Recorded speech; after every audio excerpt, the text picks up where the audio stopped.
et bienvenue dans cette dernière vidéo pour Flair for French. J'avais pris une petite pause un peu non voulue la semaine dernière vu que j'étais un petit peu débordée. Je me suis dit j'ai vraiment intérêt de faire cette vidéo cette semaine et donc je vais recommencer à parler des faux amis.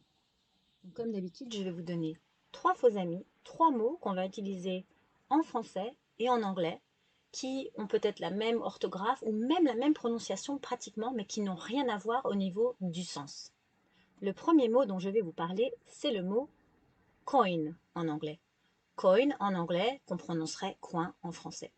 Donc, en anglais, bien sûr, a coin, c'est une pièce de monnaie. En français, par contre, un coin, ça n'a rien à voir avec de l'argent. C'est plutôt le coin d'une pièce. A corner.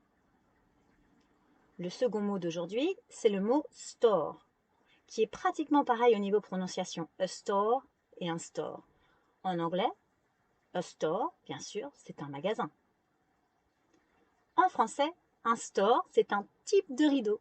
C'est l'équivalent en anglais de blinds. Et enfin, le troisième et dernier mot pour aujourd'hui dans la série des faux amis, c'est le mot tape ou prononcé tape en anglais, qui s'écrivent exactement de la même manière, T-A-P-E. En anglais, a tape, c'est une cassette.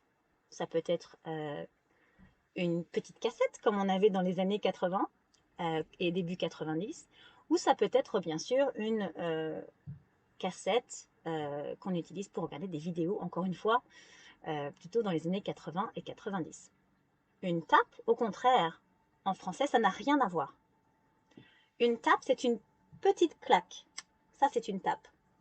Donc, complètement différent de la cassette anglaise. Donc, c'était mes trois mots pour aujourd'hui. J'espère qu'ils vous ont plu et qu'ils vous seront utiles.